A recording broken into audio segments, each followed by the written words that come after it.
Hello everyone, नमस्ते। Welcome to diet कुंडली। आज की इस वीडियो में मैं आप सभी के साथ शेयर करने वाली हूँ dinner recipe for weight loss. ये बेसिकली इंस्टेंट डोसा की रेसिपी है या फिर आप इसे इंस्टेंट चीला भी बोल सकते हैं। बनाना इसे काफ़ी ज़्यादा आसान है, फर्मेंटेशन वगैरह की ज़रूरत नहीं है, ना ही इसमें हमें राइस फ्लोर ऐड करने की ज़रूरत है। सिंगल सर्विंग में हमें केवल 189 कैलोरीज मिलती हैं। काफ़ी हेल्दी है, न्यूट्रिशियस है ये रेसिपी और आप इसे केवल 15 मिनट में बनाकर अपने डाइट में ईजिली ऐड कर सकते हैं। सो फ्रेंड्स, चलिए फिर वीडियो को शुरू करते हैं और देखते हैं कि इस हेल्दी इंस्टेंट डोसा को किस तरीके से बनाना है।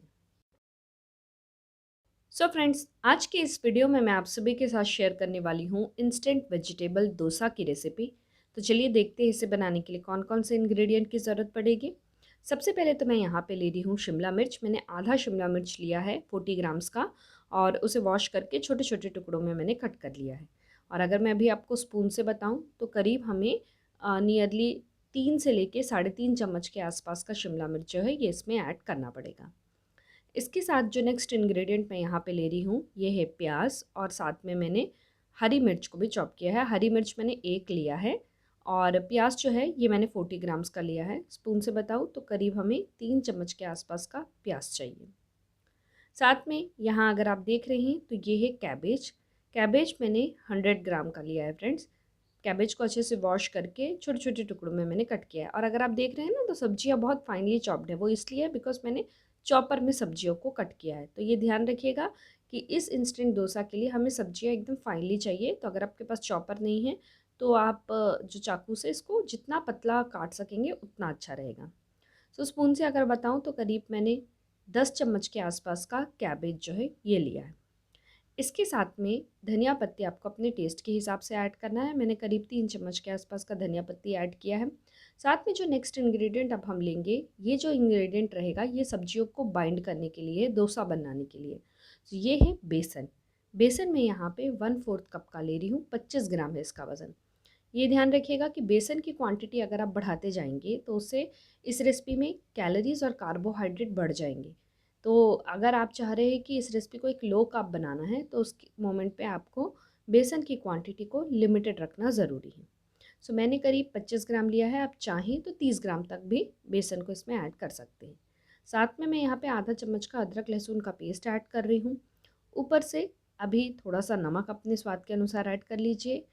देन मैं इसमें ऐड कर रही हूँ 1/4 टीस्पून के आसपास का हल्दी।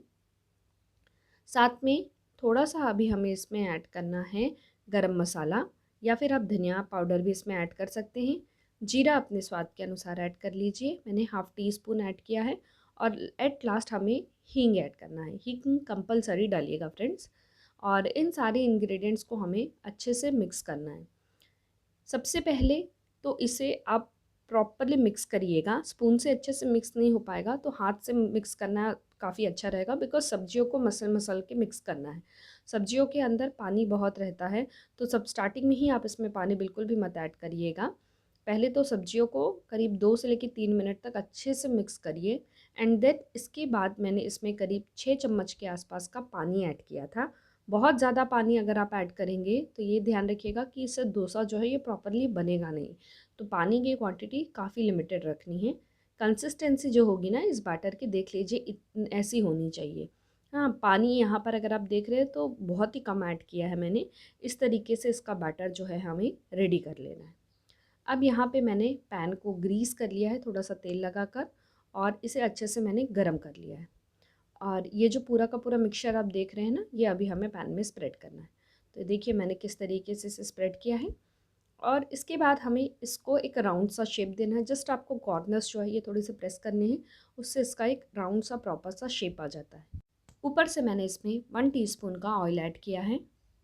फ्लेम जो रहेगा मीडियम फ्लेम में होना चाहिए, ये ध्यान रखिएगा। अगर आपने हाई पे रख दिया तो नीचे से पूरा जल जाएगा और अंदर पकेगा नहीं। तो फ्लेम आप मीडियम फ्लेम पे रख के ही इसको कुक करना है। करीब 8 से लेकर 9 मिनट लगेंगे एक साइड प्रॉपरली कुक होने में। एंड देन आप देखेंगे ना तो ऊपर का ये वाला पोर्शन जो है वो पूरा ड्राई हो गया है। दैट मीन्स कि अंदर भी वो प्रॉपरली कुक हो रहा है। इस मोमेंट में हमें इसे पलटाना है। पलटाते वक्त हो सकता है कि ये टूट जाए, क्योंकि फ्रेंड्स इसमें हमने काफ़ी कम मात्रा में बेसन ऐड किया है। तो कई बार ऐसा होता है कि वो टूटता है। तो ऐसा आपको टेंशन लेने का ज़रूरत नहीं है कि ये टूट गया है। इसको फिर से हम एक अच्छा सा शेप दे सकते हैं। यहाँ पे अगर आप देख रहे होंगे तो देखिए मैंने किस तरीके से जो टूटे हुए जो इंस्टेंट डोसा है उसको मैंने एक प्रॉपर सा शेप दे दिया है। आप इसे डोसा भी बोल सकते हैं या फिर बेसन का चीला भी बोल सकते हैं। लेकिन जब हम बेसन का चीला बनाते हैं तो उसमें सब्जियों की क्वांटिटी काफ़ी कम रहती है, बट इसमें खूब सारी सब्जियां हैं और बेसन की क्वांटिटी कम है। तो ये परफेक्ट है रेसिपी फ्रेंड्स। आप इसे इजीली अपने डाइट में डिनर के टाइम पे ले सकते हैं या फिर चाहे तो कभी आप ब्रेकफास्ट में ही एज अ स्नैक्स भी इसे ऐड कर सकते हैं। अब इसे हमें दोनों साइड प्रॉपरली अच्छे ढंग से कुक करना है। देखिए ये टूटा हुआ था लेकिन इसके बावजूद भी मैं इसे टर्न कर रही हूँ तो इसका एक प्रॉपर शेप आ गया है। ठीक है, तो डरने की बात नहीं है, टूट गया है, जस्ट आप उसको थोड़ा सा एडजस्ट करके एक प्रॉपर शेप दे सकते हैं। जब दोनों साइड इस तरीके से कुक हो जाए तो हमारी जो हेल्दी न्यूट्रिशियस इंस्टेंट डोसा जो है ये बनकर रेडी है। ये सिंगल सर्विंग है फ्रेंड्स, और सिंगल सर्विंग में हमें कैलोरीज 189 कैलोरीज मिलती हैं। प्रोटीन 8 ग्राम है, कार्बोहाइड्रेट 22.27 ग्राम है, फैट 7.03 ग्राम है और फाइबर 7.26 ग्राम्स मिल रहा है। रेगुलर अगर आप बेसन का चीला लेते हैं तो उसकी जगह पे फ्रेंड्स आप इसे ऐड करके देखिएगा, बहुत ही ज़्यादा टेस्टी बनाता है ये। मुझे पर्सनली बहुत पसंद है ये, क्योंकि खूब सारी सब्जियां हैं तो वो स्वाद ही उसका बहुत अलग रहता है। तो ज़रूर इसे ट्राई करके देखिएगा। इसके साथ ही साथ मैंने आप सभी के साथ और भी कई सारे इंस्टेंट वेट लॉस डोसा की रेसिपी शेयर की हुई है, जिसे आप 15 से लेकर 20 मिनट में बनाकर अपने डाइट में इजीली ऐड कर सकते हैं। इन वीडियोस की जो प्लेलिस्ट है फ्रेंड्स, उसकी जो लिंक है मैं नीचे डिस्क्रिप्शन बॉक्स में दे दूँगी। आप चाहें तो वहाँ से भी देख सकते हैं और आप इन रेसिपीज़ को भी ट्राई करके अपने डाइट में ईज़िली ऐड कर सकते हैं। ज़रूर इसे ट्राई करके देखिएगा, और जब भी आप इसे ट्राई करेंगे प्लीज़ मुझसे नीचे कमेंट बॉक्स में ज़रूर शेयर करिएगा ये रेसिपी कैसी बनी है, और इसकी एक पिक्चर लेकर मुझे इंस्टाग्राम में भी ज़रूर शेयर करिएगा। मेरी इंस्टाग्राम का आईडी है डाइट कुंडली 24, आप मुझे वहाँ पर भी फॉलो कर सकते हैं। इस रेसिपी का न्यूट्रिशन इन्फॉर्मेशन जानने के लिए मैंने डाइट कुंडली ऐप की मदद ली है। डाइट कुंडली ऐप के कैलकुलेट रेसिपी न्यूट्रिशन सेक्शन में जाकर हमें जिस रेसिपी का न्यूट्रिशन इन्फॉर्मेशन जानना है उसमें हमने जो जो इंग्रेडिएंट का इस्तेमाल किया है, जितने ग्राम में इस्तेमाल किया है, वो इंसर्ट करके नीचे कैलकुलेट का बटन प्रेस करना है।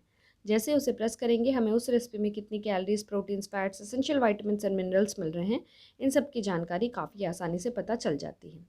सो फ्रेंड्स, आप भी अपने घर में हेल्दी रेसिपी बनाइए और उसका न्यूट्रिशन इन्फॉर्मेशन जानने के लिए आप डाइट कुंडली ऐप की मदद ले सकते हैं।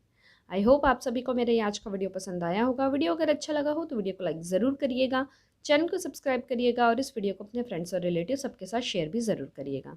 Thank you so much. फिर से मैं मिलती हूँ आप सभी से नेक्स्ट वीडियो में। Until then bye, take care.